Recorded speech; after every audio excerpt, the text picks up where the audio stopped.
India versus England की match road पे क्यों हो रही है। दूसरा, हैरी ब्रूक और जेम्स स्मिथ ने ये इंडिया के साथ क्या कर दिया। तीसरा, प्रसिद्ध कृष्णा क्यों है। चौथा, ये सिराज और आकाशदीप को हम क्या बोले। पांचवा, ये वेस्ट इंडीज़ की टीम ने कुछ तो किया है, पता नहीं है क्या किया है, कुछ तो किया है। Hello, welcome welcome welcome to the new video. और अगर आप यहाँ तक आ ही गए हो तो आपको पता है करना क्या है। ये वीडियो को लाइक कर देना है और ये चैनल को सब्सक्राइब भी कर देना है। और एक बार फिर दो अलग अलग टेस्ट मैचेस हुए। एक साइड ऐसा टेस्ट मैच हुआ है जहां आपने अगर 50 स्कोर करी है या उससे कम रन स्कोर करे हैं तो ऐसा लग रहा है कि आप 0 पे आउट हुए। और दूसरी साइड ऐसा टेस्ट मैच हो रहा है जहां पे अगर आपने 50 स्कोर कर दी तो वो एक सेंचुरी की तरह गिनी जाएगी। तो बहुत ही कॉन्ट्रास्टिंग टेस्ट मैचेस चल रहे हैं। अब इसमें पॉइंट्स कौन से हैं डिस्कस करने के, आइए उस पर बात करते हैं। पहला, इंडिया वर्सेस इंग्लैंड की मैच रोड पे क्यों हो रही है। दूसरा, हैरी ब्रूक और जेम्स स्मिथ ने ये इंडिया के साथ क्या कर दिया। तीसरा, प्रसिद्ध कृष्णा क्यों है। चौथा, ये सिराज और आकाशदीप को हम क्या बोले। पांचवा, ये वेस्ट इंडीज़ की टीम ने कुछ तो किया है, पता नहीं है क्या किया है, कुछ तो किया है। तो यही सब चीज़ें जाननी है तो आपको पता है क्या करना है, इंट्रो के उस पार आ जाना है।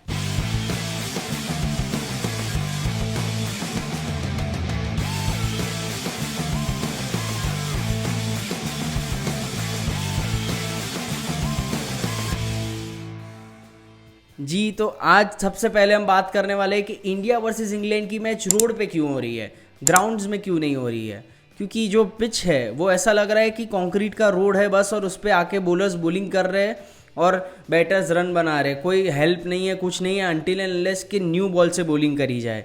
तो भाई न्यू बॉल तो 80 ओवर के बाद मिलता है, या पहली बार जब मिलता है तो भी न्यू बॉल का जो इफेक्ट रहता है वो 7 से 8 ओवर तक का ही रहता है। तो इसलिए मुझे लग रहा है कि रोड पे ही बैटिंग कर रहे हैं। और मुझे एक क्वेश्चन पूछना है इंग्लिश मीडिया से या इंग्लिश कमेंटेटर्स से कि जब पाकिस्तान में आप रोड्स पे खेल रहे थे तब तो बहुत हल्ला मचा हुआ था कि रोड पे खेल रहे हैं, रोड पे खेल रहे हैं, ऐसी ही फ्लैट ट्रैक होगी तो टेस्ट क्रिकेट बर्बाद हो जाएगा।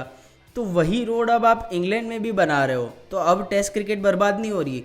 अब बेन स्टोक्स बेसबॉल क्रिकेट खेल रहा है, रिजल्ट ओरिएंटेड क्रिकेट खेल रहा है। तो ये डबल माइंडसेट मुझे नहीं जमता है कि भाई पाकिस्तान की बुराई करी आपने और फिर अब अपने घर में वही सेम चीज़ हुई तो अब नहीं कर रहे हो। यही सेम चीज़ हम इंडिया के साथ भी होती है कि इंडिया में बहुत टर्निंग पिच होती है, बहुत तुरंत विकेट गिर जाते हैं, पहले दिन पे 10 विकेट गिर जाते हैं। तो ये भेदभाव क्यों?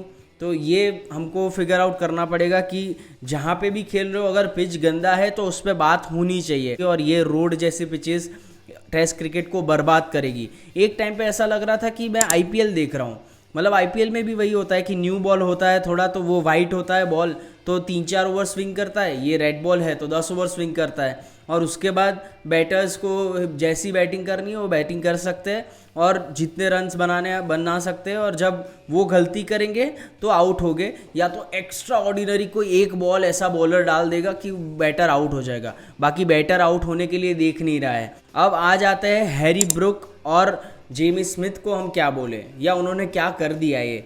तो भाई उन्होंने कुछ तो हंगामा कर दिया है। मतलब इंडियन फैंस ऐसा मैच चालू किया, खुश हो रहे थे, अरे जो रूट आउट हो गया, अरे बेन स्टोक्स आउट हो गया, अब तो हमारे हाथ में मैच है। फिर आता है जेम्स स्मिथ, 24 साल का लड़का, उसको पता है कि यार ये इंडियन बॉलिंग अभी एकदम फायर्ड अप है और बहुत बढ़िया बॉलिंग करने वाली है। और वहाँ आके वो क्या करता है, डर जाता है? नहीं नहीं, ये इंग्लैंड के प्लेयर्स डरने वालों में से नहीं है। 24 साल का लड़का आके ऐसे मारता है अपने बॉलर्स को, और उसमें हमारे प्यारे प्रसिद्ध कृष्णा को तो इतना मारता है, इतना मारता है। और क्या बैटिंग करी है दोनों ने, भले ही फ्लैट ट्रैक था लेकिन बैटिंग फिर भी आपको करनी पड़ती है, क्योंकि ये हो सकता है कि आप बहुत गंदे बॉल पे आउट हो जाओ, जैसे जो रूट आउट हो गया, लेग साइड पे बॉल थी और वहाँ पे आउट हो गया, या एकदम आपको पिच ऑफ द डिलीवरी मिल जाए जैसे बेन स्टोक्स को मिली कि भाई बाउंसर, एक अच्छा बाउंसर मिला, थोड़ा मूवमेंट भी हुआ और बैट का टॉप एज लेके निकल गया। तो ये हो सकता है, पर उसमें आपको सेल्फ बिलीव होना चाहिए कि आप खेल सकते हो। और उसमें जेम्स स्मिथ और हैरी ब्रूक ने क्या खेला है। और हैरी ब्रूक अभी भी मैं बोलूँगा कि वो इतना अच्छा नहीं खेला, पर उसको सपोर्ट था जेम्स स्मिथ का, इस वजह से वो खेलता रहा, उसके ऊपर से प्रेशर हट गया। मैं अभी भी अपने स्टैंड पे हूँ कि हैरी ब्रूक, आप नोटिस करना, जब भी फ्लैट ट्रैक्स होते हैं तभी रन बनाता है। ये हैरी ब्रूक को जनरेशनल टैलेंट और ये सब बोल रहे हैं, मैंने अभी उसको टर्निंग ट्रैक पे बैटिंग करते हुए देखा है पाकिस्तान में, वो बैटिंग नहीं कर पाता है, आउट हो जाता है, समझ में ही नहीं आते बॉल कहाँ आ रही है, थोड़ी सी भी बॉल टर्न चालू होती है होना, वहाँ पे वो बैठ जाते हैं। तो अभी जब तक वो टर्निंग ट्रैक्स पे वो हमको दिखाएंगे नहीं कि वो खेल सकते, तब तक वो जनरेशनल टैलेंट तो नहीं है।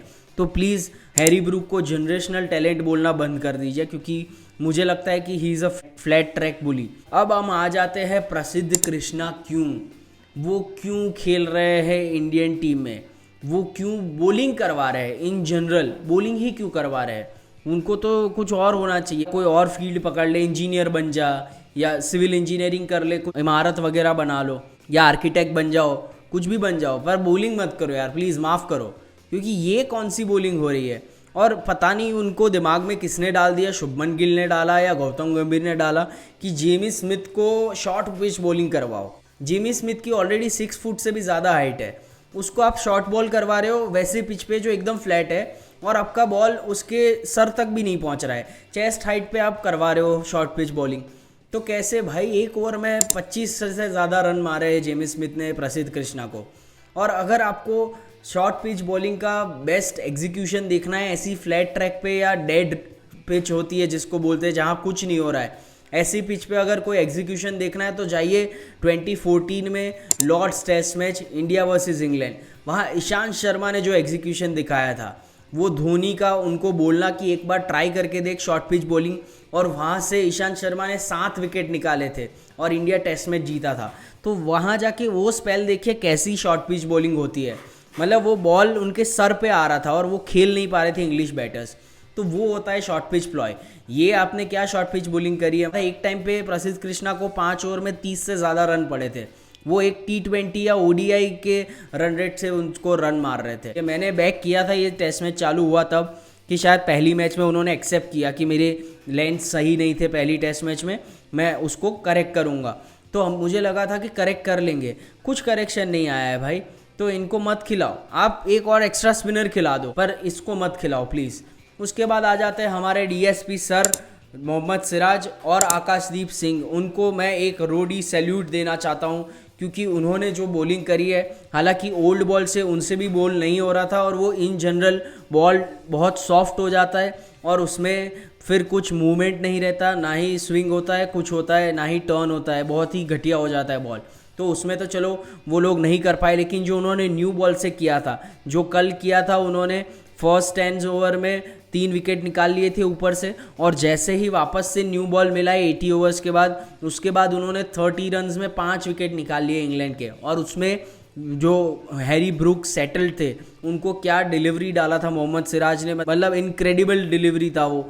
कोई भी बैटर आउट हो सकता है, वर्ल्ड का बेस्ट बैटर भी आउट हो सकता है, और हैरी ब्रूक थोड़े तो परेशान होते हैं ऐसी बॉलिंग पे जहाँ सीम हो रहा है, स्विंग हो रहा है, टर्न हो रहा है। वो एकदम फ्लैट ट्रैक है, तब तक खेलते रहेंगे, जो मैंने बताया ही। पर मोहम्मद सिराज ने जो बॉलिंग करी, और आकाशदीप, मोहम्मद सिराज की पहले बात कर लेते कि उन्होंने जो बेहतरीन बॉलिंग करी है, मतलब क्या सीम प्रेजेंटेशन, और वो एक इंटेंसिटी और वो एक विल था उनके अंदर कि मुझे विकेट्स लेने हैं, और वो दिखा। उन्होंने क्या लाइन एंड लेंथ पे बॉलिंग करी है, बढ़िया मज़ा आ गया।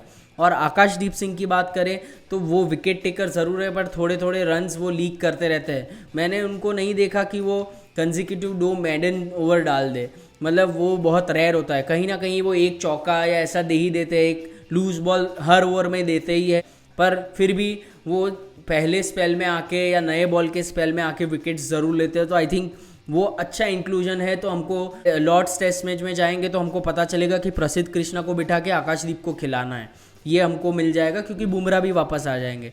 तो आई थिंक ये हमारे 2 बॉलर्स ने बहुत अच्छा काम किया, लेकिन इनको सेकेंड इनिंग्स में भी अच्छा काम करना पड़ेगा, टॉप ऑर्डर को वापस से आउट करना पड़ेगा। उसके बाद आता है वेस्ट इंडीज़ वर्सेस ऑस्ट्रेलिया की जो टेस्ट मैच हो रही है। वहाँ पे वेस्ट इंडीज़ ने कुछ तो किया है, वो 110 रन पे 3 विकेट्स थे, और उसके बाद पता नहीं क्या किया, सारे मिडल ऑर्डर बैटर्स आउट हो गए, फिर उनकी टेल आके वैक कर गई। मतलब उनके 100 रन बचे थे वो लीड को कवर करने में, तब उनके टेल एंडर्स खेल रहे थे, और उसमें लास्ट में अगर आप जाके देखोगे तो सिर्फ 30 या 40 रन का ही डिफरेंस है ऑस्ट्रेलिया और वेस्ट इंडीज़ के स्कोर में। तो आई थिंक उनकी टीएल ने काफ़ी अच्छा प्रदर्शन किया और अच्छी उन्होंने बैटिंग करी है, तो वो देखना बहुत ही अच्छा था।